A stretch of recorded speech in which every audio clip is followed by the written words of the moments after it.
All right, so let's have a little fun. We are about 90 days from college football, and annually Athlon does this. Anonymous coaches talking about other schools. So what I said to add a layer to this, instead of just reading you Michigan State, we're going to do the Big Ten. And nobody knows more about Big Ten football than R.L. Beard. I mean, who knows? He may be walking hand in hand with your coach at a recruiting camp. So with that, let's get some subpar music, and you're going to grade these on truthfulness. You're never going to let me hear the end of that. Never. 1 being, this is poo-poo caca. 5 being, why it's as if I wrote it. Gotcha. Here we go. Kenneth? Yes. All right, let's start out with Northwestern. What an opposing Big Ten coach told Athlon about Northwestern. Quote, they have a lot to fix, also water wet. But if they can find a quarterback, they have a chance to be competitive. The problem is they've struggled to find an identity at that position. They seriously need to evaluate what they're doing as a staff.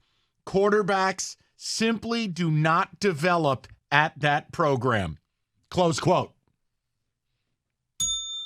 That would be a 5 right there. A full 5. It's as if you wrote it. That's a full 5 because they are a bunch of tryhards. Whenever they have a semblance of a quarterback, Northwestern's good, but they only get that every now and then. Okay. Let's go to Rutgers. Rutgers. Rutgers. What an opposing Big Ten coach said about Rutgers. This is slanderous. Quote, whatever buzz Greg Schiano had, it's pretty much gone. He's turned over a significant amount of staff, and the word is out, it's a highly stressful environment. They had 2 quarterbacks play poorly last year and changed coaches, but didn't go to the portal for new QBs. That tells you something. There's building pressure for them to get it right, but that's not possible. The guys who hired him back think they have those Big East seasons again. Close quote. That's pretty spot on as well. They brought in that top freshman QB that everybody thought was going to be that guy, and he wasn't. But he's got a lot of pressure to win there, and he's not getting it done. I keep asking you, like, when do we get results out of this Schiano thing? I thought it was last year, but yeah. Maybe when they get Temple back on the schedule. All right, here's Minnesota. Row the boat. The first thing that comes to mind is their size. They're big as the best teams in the league on the line. They got a true Big Ten O-line and almost close to that on the D side. The difference is they're never as athletic as they want to be. Losing the running back, a.k.a. Ibrahim, is really significant. We aren't sure about that QB. Maybe they aren't either right now. That's the Greek kid, Kalamala, Hala, is their longtime backup. He knows the system. We know the staff likes him. Close quote. That one, yeah. I disagree on the athleticism, though. They've put receivers in the pros. They've put secondary players in the pros. And they've put running backs in. Are we talking about the offensive line or just athleticism in general? I believe is what the quote was on. Because I was going to say, I'd probably give it a 4 because, yes, their offensive line looks like something out of if you were making a football movie. I mean, they had the 1-0 lineman who was like 6'8", but yet and still, they left a lot on the table. I give it a 4. All right, a 4. Let's go to Illinois. Big Bert. Bielema's created a winning culture in a short amount of time. They could take a step back with as much as they've turned over. Defensively, they lost a coordinator who took some guys with him to Purdue, and they need to rebuild the back end. The front's still pretty good. Offensively, they lose a ton, and it seems like Brett wants to go youth a little bit more than you'd expect in the portal era. Close quote. Once again, whoever this coach is, speaking anonymously, spitting the truth. Good. Okay. Yeah. Well, this is adding value then. Here you go. Let's go to Purdue. Oh. And this is slanderous. Close quote. Ready for this one? Okay. Jeff Brom never really wanted to be at Purdue long term. So this could be a rare example of where both parties benefited from a change. Defensively, they'll be better than you think. The head coach is a darn good DC, and the staff he brought is sharp. They can run complex stuff without sacrificing aggression. Close quote. I think the offense is going to suffer, but they only talked about the defense. So, yes, I do. Because I don't think Brom cared about defense. He was just going to outscore everybody with his offense. They were fun to watch. Couldn't stop anybody except MSU in that one game. Nah, I'll agree with that one. Indiana. IU. Forks down. Here we go. Probably the most uncertain team in the league this year. They have to win big to keep Tom Allen around, and that's not likely with the roster they've got. Culturally, hard place to win and stay winning and make football changes needed to keep it going. Plus, Tom is a, quote, bullhorn kind of coach. Lots of hollering, and that is a trend seems to have waned in recent years. Yeah, honestly, I thought they fired him last year. Tom Allen's not a bullhorn coach. He's a boner. Right. I thought he was already fired. Yeah. Try hard, rah-rah, idiot. Very tough place to win, but yeah. Kenny, you ready for this? This is going to hit near and dear to his heart. Let's go to Maryland. Rico Beard's pet team. It feels... Slanderous. This is like if I wrote this. It feels like a broken record here. Lots and lots of talent, very athletic at the skill spots, smart coaches, high-level recruiters, but the program never puts it together.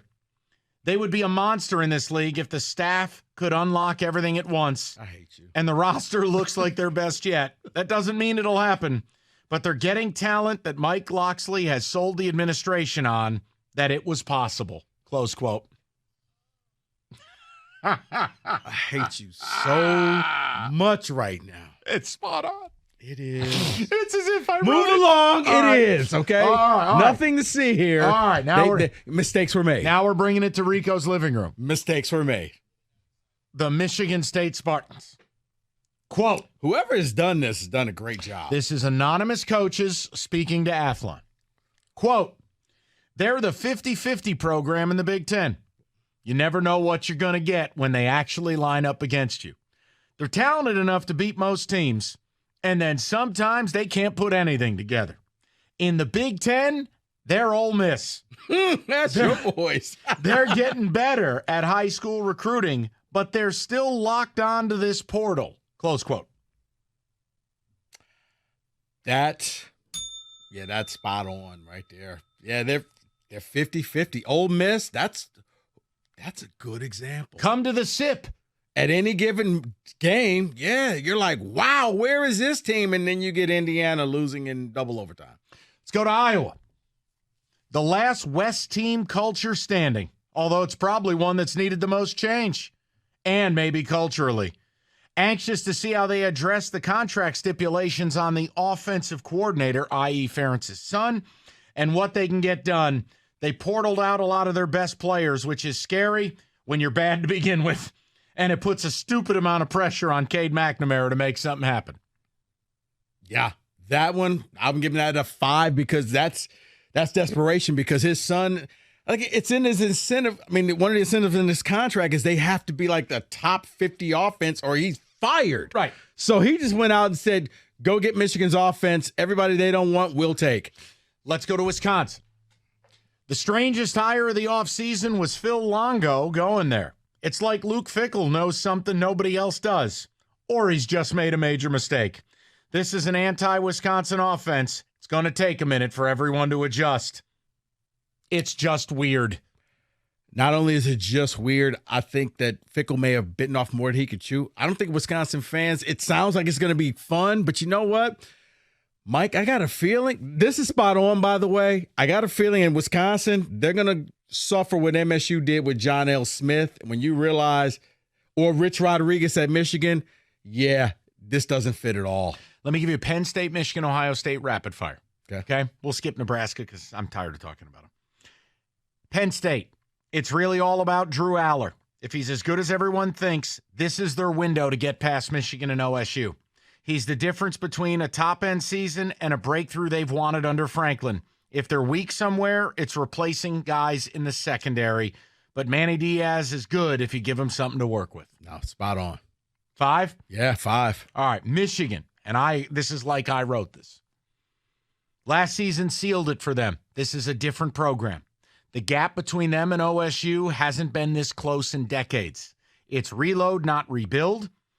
And it's something they've been able to claim like OSU or an SEC team. Transfers are good. Backfield's great. QB's great. Not sure on that. They've got speed on the edges and defensively.